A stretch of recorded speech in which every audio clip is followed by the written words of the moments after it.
In this midweek episode, guys, we're going to be sharing with you our power in our caravan that powers our caravan. Now, hopefully we can give you some advice and some tips on your 12-volt system that you want to put in your new caravan or existing caravan and understanding it a little bit better. So I'm by no means a 12-volt specialist or a sparky by any means, so I won't be covering any wiring. You know, I've learned a few things on the road over the last just over 2.5 years on caravanning, and what we started with and what we've actually ended up with. So stay tuned for this video, guys. It's going to be a pretty interesting one.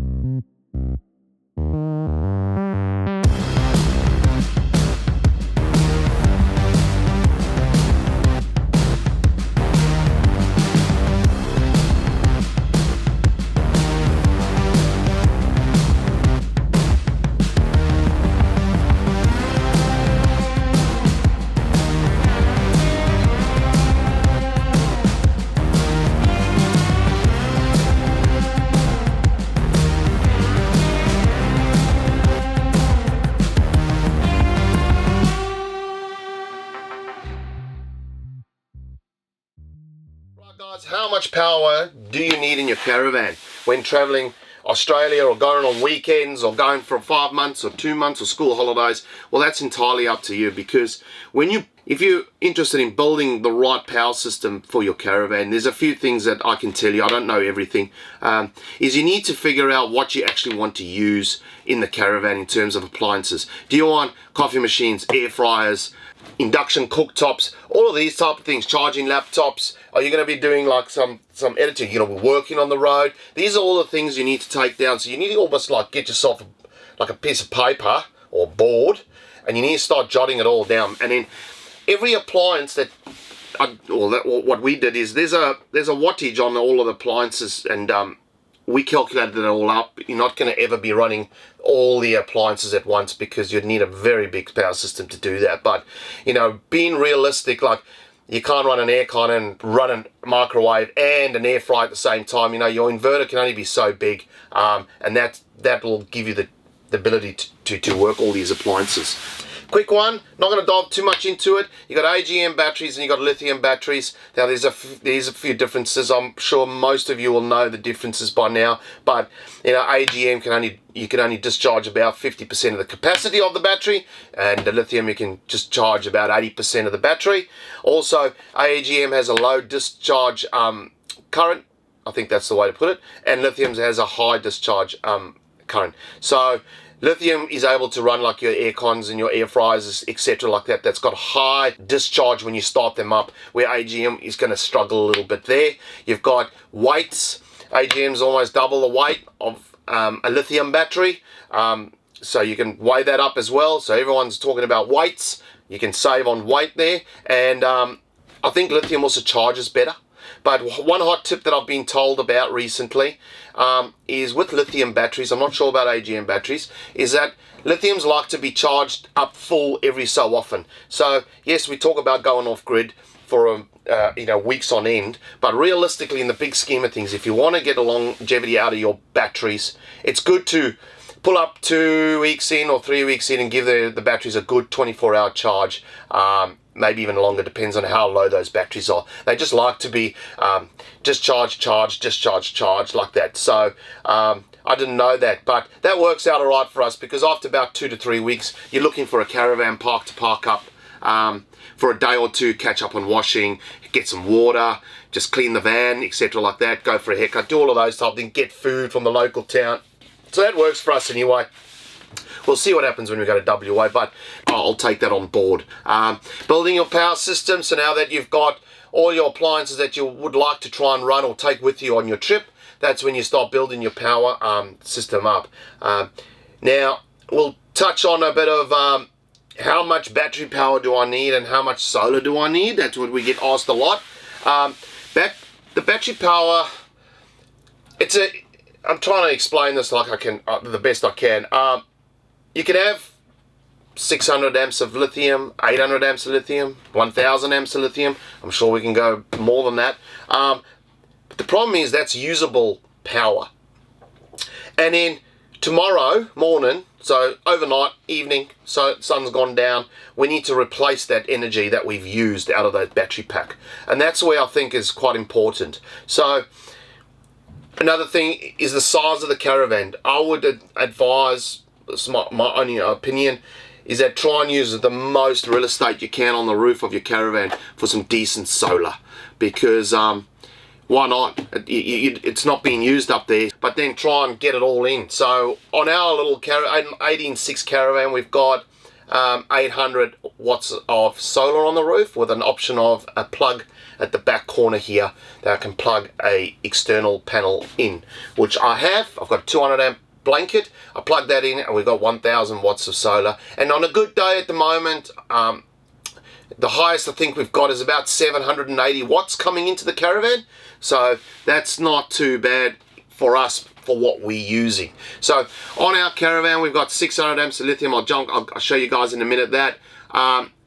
We run the inverter all day. So our inverter will power all our power points when it's on. So it doesn't matter where you are in the Caravan, you can plug something in, it'll work, which is a game changer for us, because in our past Caravans we've had one designated plug and you're running leads throughout the van. And with us, especially with Sue working on the road, she's constantly having to charge a laptop. So same with myself, camera gear, all of that kind of stuff. So it's great that we can bounce between the plug points, which is pretty cool. So with us running our gear for the last sort of, how long we've had the van, almost 6 months now, I can tell you that we range between, when sun goes down, we don't run the aircon. Sue will use the microwave every so often. On the inverter will stay on most probably until we go to bed, or possibly if we get to turn it off, it goes through to the morning. We use roughly about 10 to 15% of our battery overnight, running Sirocco fans, Sue's sleep apnea machine, Starlink's plugged in. Got a couple little fans going, charging phones overnight, that sort of thing. We use about 10 to 15% of our batteries. Now we wake up in the morning, and this is where it all comes in as well, is that if it's a cloudy day and a rainy day, we'll only get about 200 watts of solar coming in. It's not going to really charge that 15% back up. All depends on, like where you are. And that's where the 600 amps of lithium comes in. We can carry ourselves over for, you can work it out, 15%, like 5 days. And then when that sun starts to come out again, then it'll slowly start trickle charging our batteries sort of up. And that's where I go back to about plugging into a caravan park every so often, because yes, you drop it up, but you're never going to get it full again if you go those few days over. So that's quite important. So we're happy with how our system sort of is working. So let's jump straight in, I'll show you.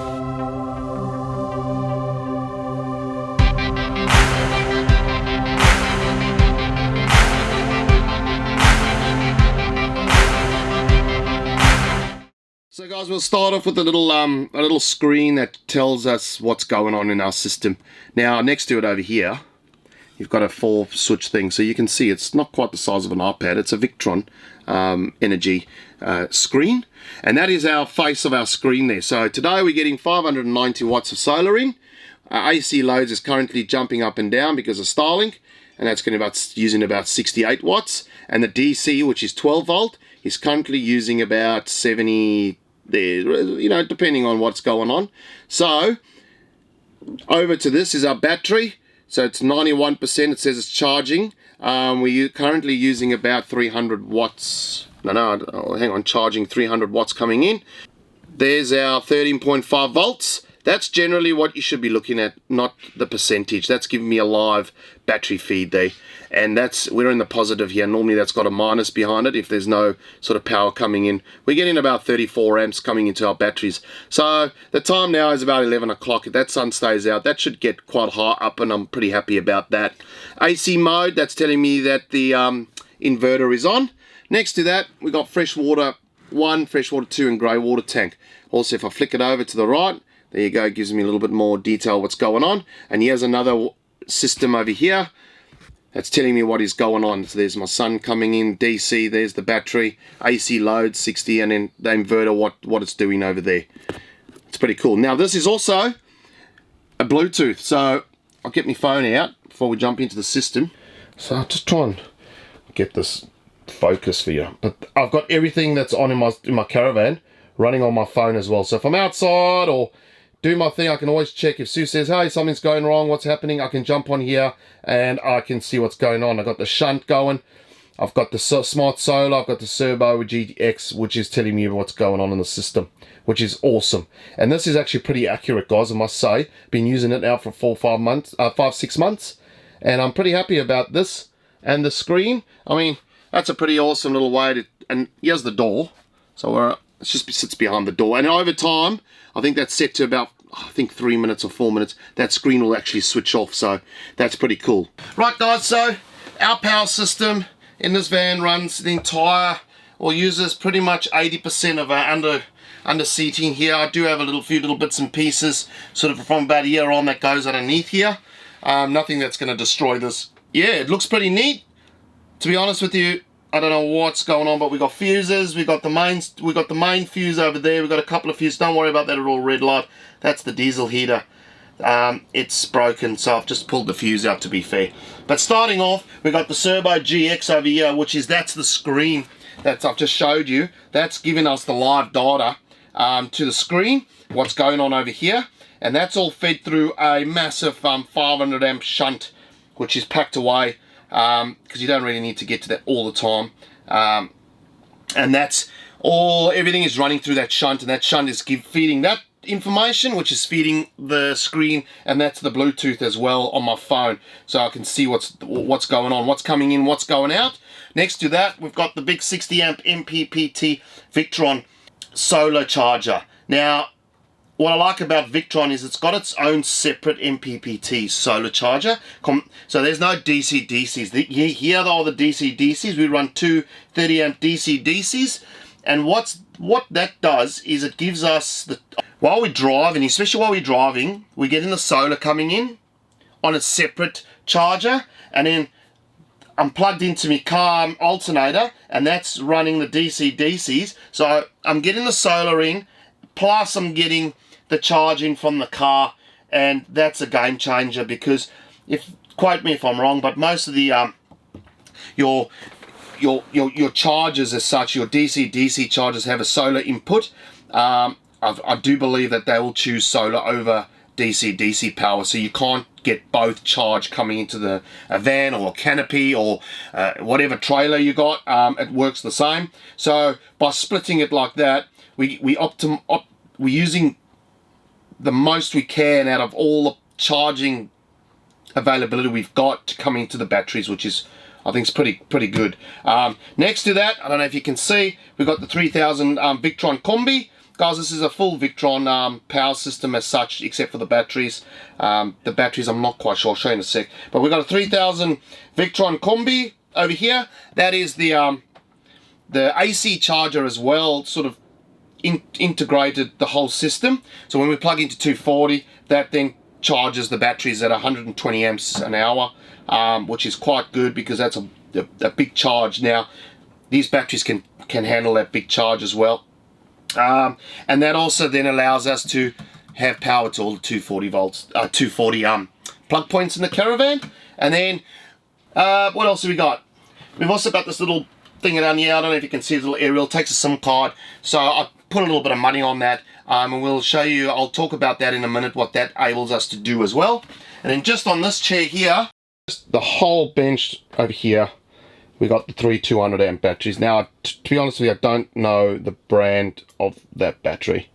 I know they're 200 amps with the battery, so it's 600 amps of battery, and that all feeds our Caravan, which is pretty awesome. So everything's tucked away nicely, and the weight sits on top of the axles, which is pretty cool. There you go. I'll show you just an overview of what's going on in here. Look at that. Perfect.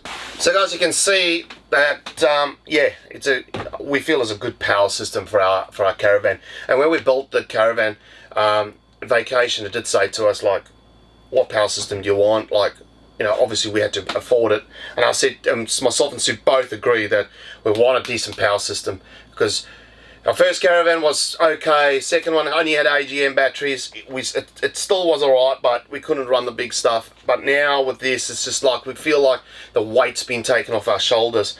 we can go out camping and we can get the solar we want to get in. We can utilize all the stuff. So we can make coffees, we can cook in the air fryer, all of that kind of stuff. And we know that the next day, if we've got sun, we can get as much charge in as possible, so we can get back up to 95, even 98% of battery, and then so the cycle runs like that, which is pretty cool. I really enjoy it. Now, another nice thing about Victron is Victron can be dialed into like different setups, if that's the way to talk about it. And that's what's crazy about Victron. Victron just takes it to another little level, is that every system can be dialed in, like depending on the batteries you're using. And the nice thing about that Servo X that I was showing you, and that little Wi-Fi thing, is there's Victron have got a portal. So when you're install all this, you get a login password and all of that kind of stuff. And if you're ever traveling on the road and you slightly have, like, you're having something, the power's is not working, and believe me, it's happened to us, because the parameters weren't set just 100% after going out and using the gear, things are a little bit different, or something's changed. The guys back at whoever installed the system for you, or you can phone a like a Victron installer. They can actually jump onto what they call a portal, and you can give them your login details, and they can actually have a look exactly what's going on in the Caravan live as it is. And they can also, if you've got that SIM card in that little Wi-Fi thing, it actually collects all the history. So they can actually see what's happened, what time of the day something happened. They can go back, they can ring you and say, check a fuse, check this, check a cable, and try and diagnose the problem actually while you're out on the road. You don't always have to try and go back and try and find an installer or someone that knows how to deal with this sort of system, to try and have a look at what's going on. So I really like that. I'm not logged in now, I'd love to show you, but it's a pretty cool system. And that's, I think, where Victron is slightly a little bit different.